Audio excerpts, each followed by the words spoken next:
Do you feel like you're living, or just dragging yourself through the days? Do you wake up with purpose, or just fulfill obligations that no longer make sense? Because if your life feels heavy, confusing, emotionally exhausting, maybe the problem isn't the world. Maybe it's how much you've disconnected from yourself. The truth is harsh. Most people live on autopilot, reacting to everything, controlling nothing, suffering inside while pretending balance on the outside. But what if I told you there are 12 principles capable of shielding your mind, strengthening your soul, and transforming your life? Silently, deeply, and immediately. This isn't coaching, nor quick self-help. It's living ancient philosophy. It's the art of mastering your reality without depending on anyone. And you'll realize, still in this video, that nothing shakes you when you start living like a true Stoic. Get ready. You won't leave here the same. And if something inside you still resists change, that something will tremble with every word. Because what you're about to hear isn't motivation. It's liberation. Write in the comments, "I'm ready to live like a Stoic." That way, I'll know you're in this journey with me until the end. And of course, subscribe to the channel and turn on the bell. There's a kind of silence that isn't peace. It's a warning, a dense, stifling silence, as if the soul is waiting for something it can't even name.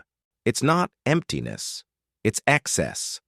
Excess thoughts, unresolved guilt, noises no one else hears. It's that moment when a person sits alone in their room, takes a deep breath, and realizes they're exhausted. Not from the world out there, but from the world within.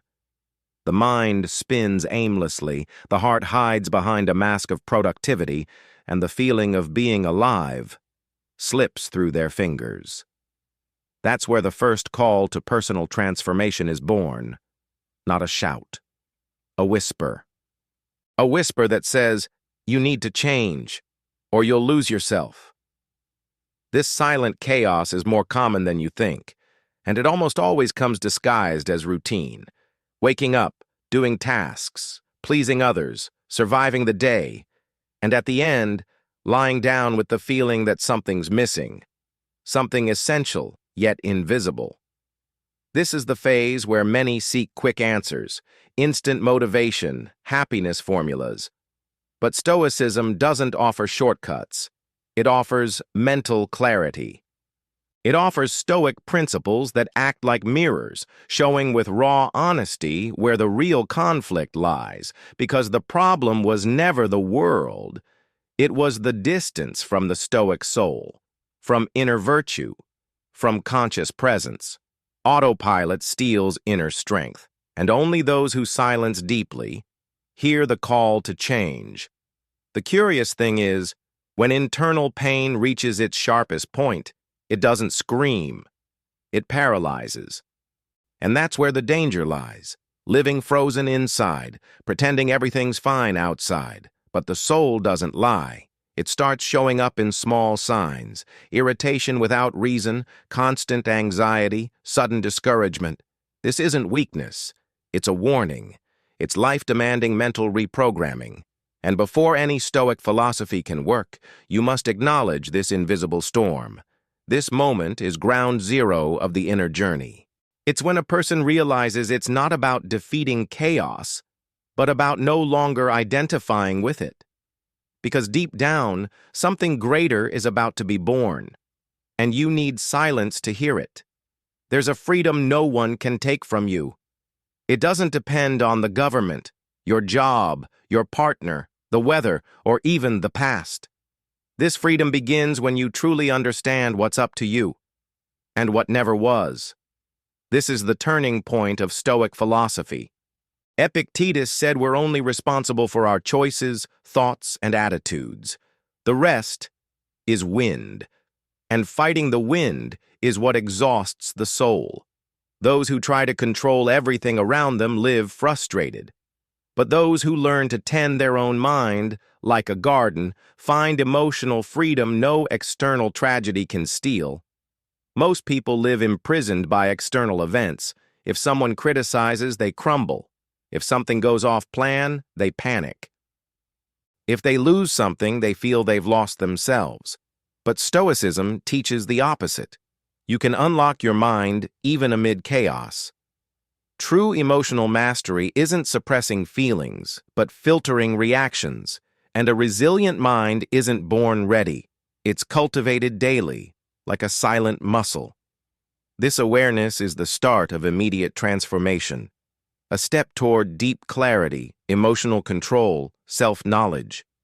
Not to control the world, but to stop being controlled by it. So whenever something throws you off, a criticism, a delay, bad news, take a deep breath and remember, this isn't up to me, but my response is. It's simple, but not easy. That's where Stoic practice comes in. Small daily rituals of inner vigilance. A notebook for reflections. A moment of silence before reacting. An exercise in conscious presence amid real life. Those who live like this begin to experience emotional armor nothing can shake. Life stops being a constant war and becomes a training ground for the soul. Because when you grasp this principle, you realize you don't need to change the world out there to rediscover inner peace. There's a peace that only comes after surrender, not cowardly surrender that gives up, but the kind that finally understands fighting the inevitable is a waste of soul. Stoicism teaches that reality isn't the enemy, it's raw material. What hurts isn't what happens, it's resistance to what happened. The mind tries to control everything, predict everything, avoid discomfort, prevent loss. But ironically, this craving for control creates suffering. When a Stoic accepts what is, it's not passivity, it's practical wisdom, because by accepting, they stop fighting life and start dancing with it. And those who dance with life transform what they touch. Accepting reality doesn't mean settling for it. It means recognizing it as the starting point. It's when you look around, take a deep breath and say, all right, this is what I have now, and now, what can I do with it? That's the spirit of silent action. It doesn't need an audience. It doesn't need applause. It just needs mental clarity. The person who learns this principle stops burning out on whys and starts operating on what-fors. Every obstacle becomes a springboard. Every pain becomes a tool. Every failure becomes refinement.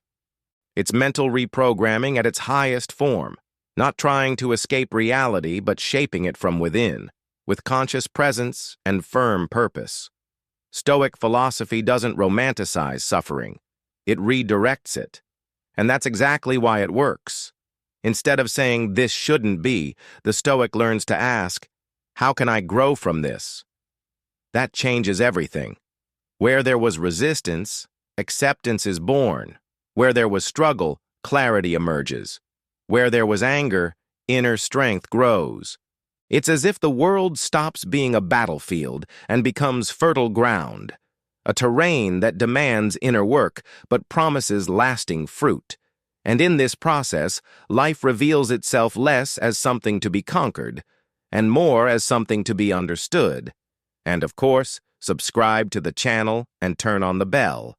No one chooses what they feel, but everyone can choose what to do with what they feel. This is one of the greatest lessons of Stoic philosophy, and one of the most challenging.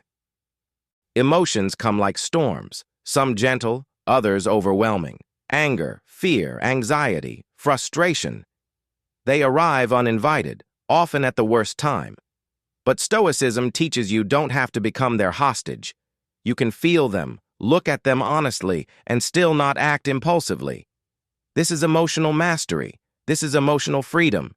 It's not about denying what you feel, but choosing, consciously, how to respond. The Stoic isn't cold, they're deep.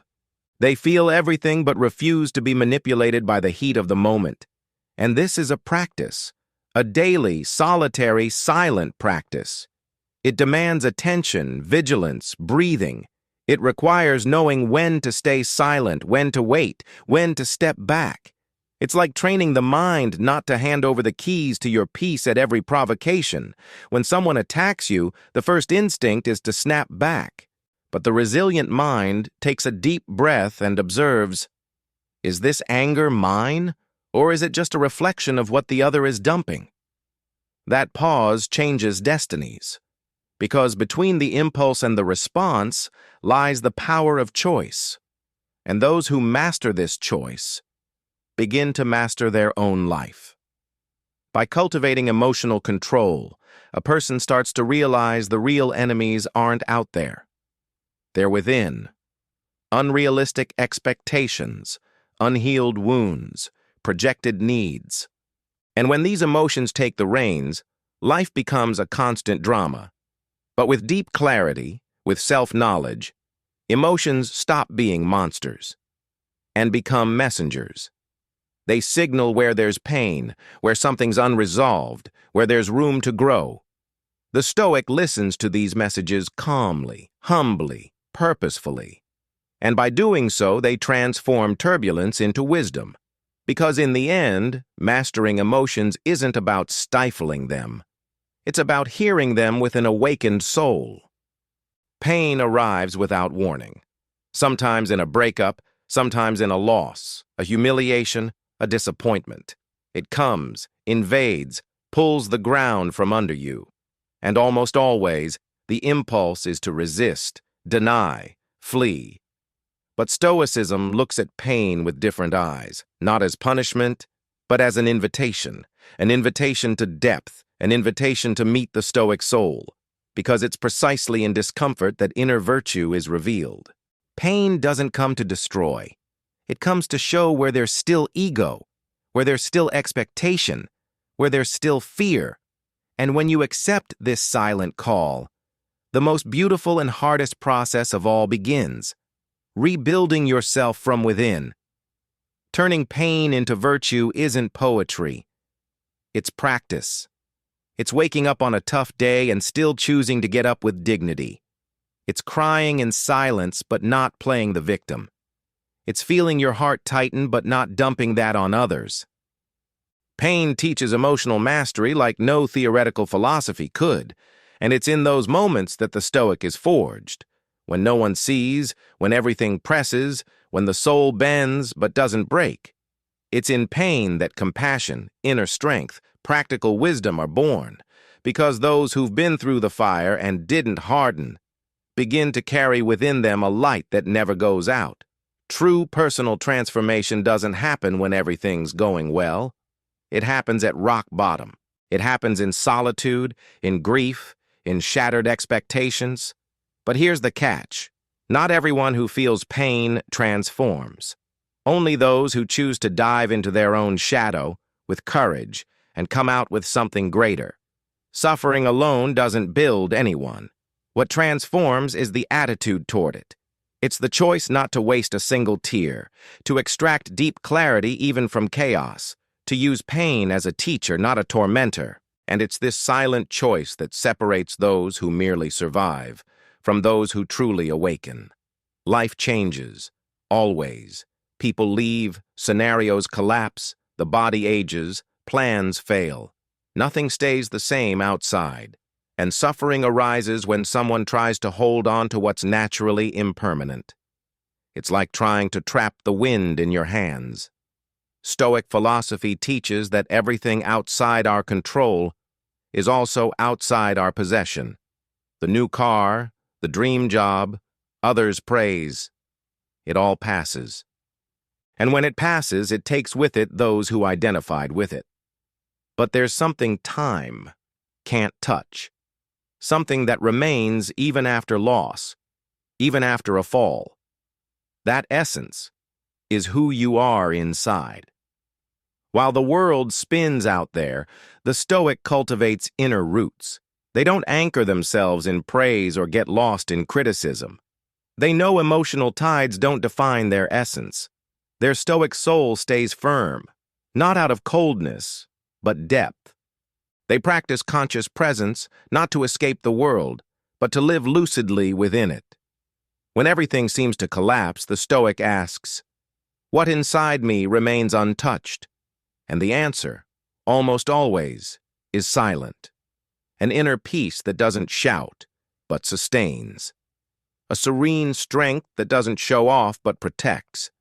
An inner virtue that, even amid chaos, stays there, like a lighthouse in the storm. This awareness changes how you live, because instead of chasing what shines, you start nurturing what roots you. And the more you care for what's eternal within, the less you suffer with what's fleeting outside. Mental clarity blossoms. Emotional control strengthens. The resilient mind takes hold. And over time, life's ups and downs stop being monsters. They become teachers. Nothing truly shakes you when you understand everything passes, except what you cultivate in silence. It's at this point in the inner journey that transformation becomes irreversible. You stop running from the world and start walking with it. Waking up, brushing your teeth, rushing to keep the schedule, checking notifications, putting out fires, and before you know it, the day's over. Again. And the scariest part isn't physical exhaustion. It's the existential emptiness of living without truly being present. Most people are alive, but not awake. They live on autopilot, driven by impulses, obligations, and others' expectations. But Stoicism invites another way of existing, with intention, with conscious presence, with choice. Every gesture, every word, every reaction, all can be an act of lucidity, and that lucidity turns the most ordinary life into an extraordinary experience. Living with intention doesn't require big external changes. It demands small inner awakenings, like having breakfast in silence, just noticing the taste. Like taking a deep breath before responding to a comment. Like asking, is what I'm doing aligned with who I want to be? Stoic philosophy is a constant reminder that life is now. It's not about doing more, but doing better, acting with purpose, not wasting energy on what doesn't build. The Stoics' silent action is like a river, steady, directed, deep. It doesn't rush for the sake of rushing. It flows because it knows exactly where it's going. When you live with intention, distractions lose their power. Comparison weakens, anxiety fades, because the mind stops seeking outside and starts building within. This is mental reprogramming in its noblest form.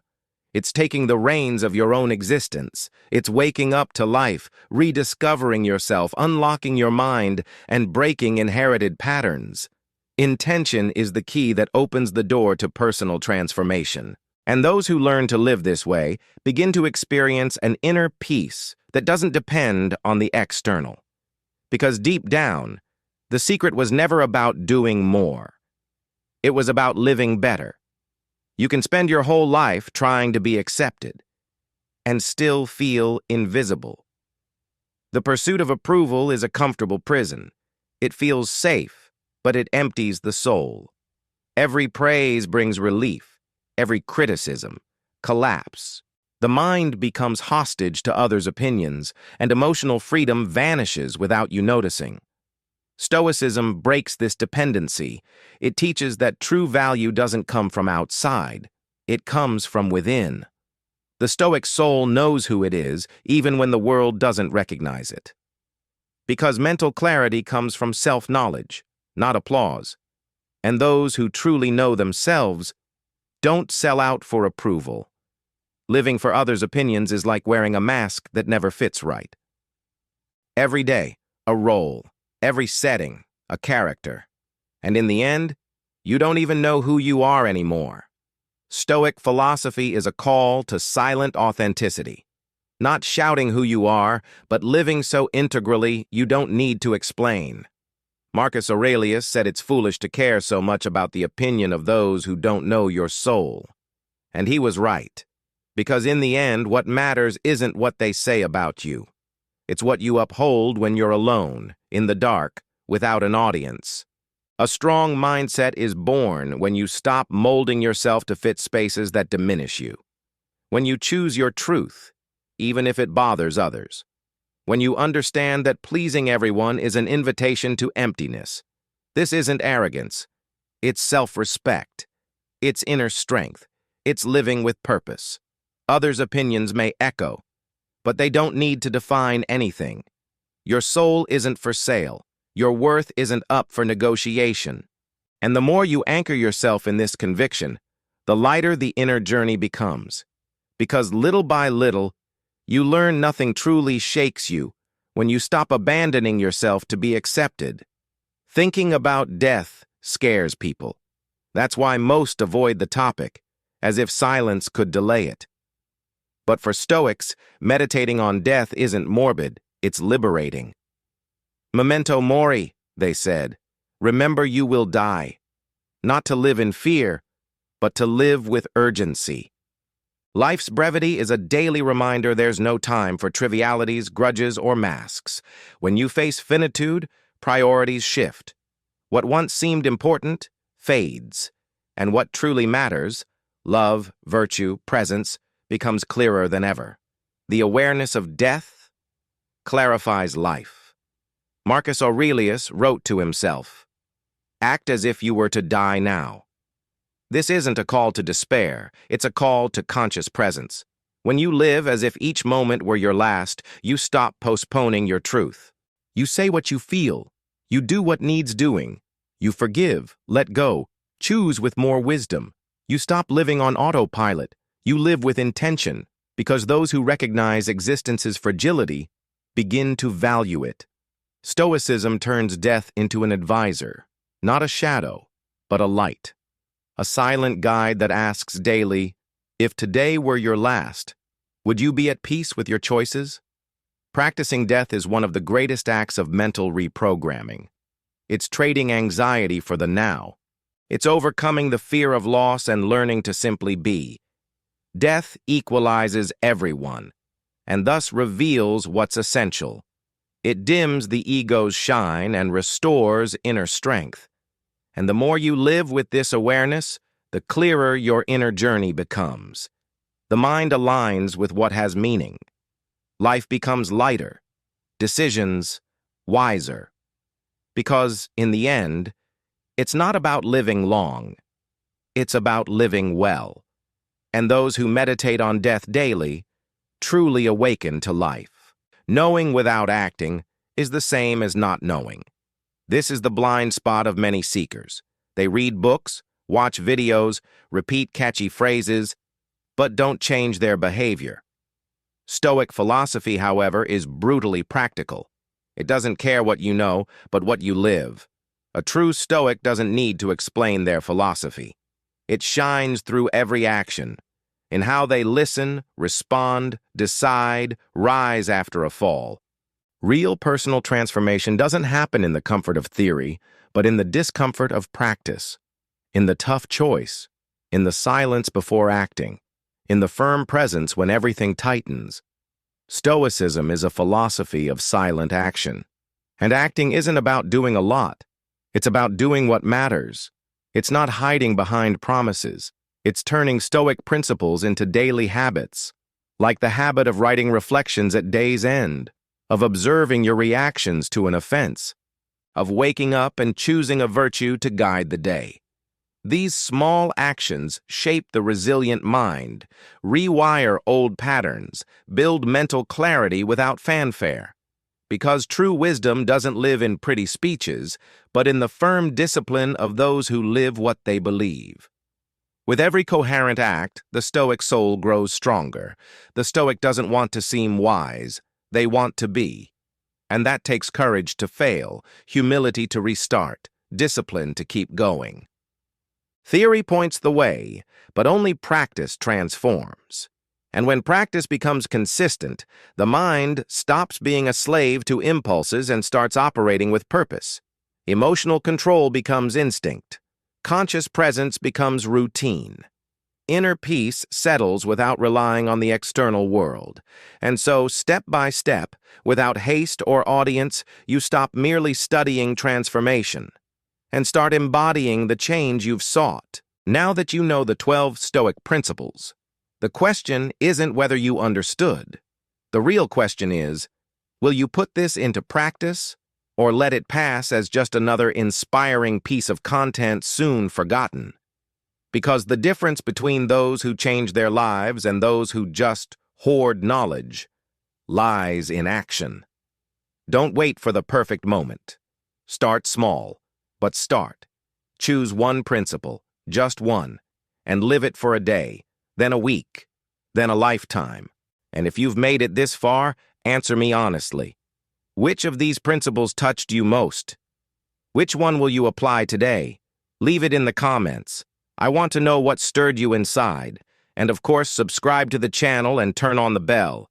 Here, we don't speak to impress, we speak to transform. Your journey has already begun. Now, it's up to you to keep walking.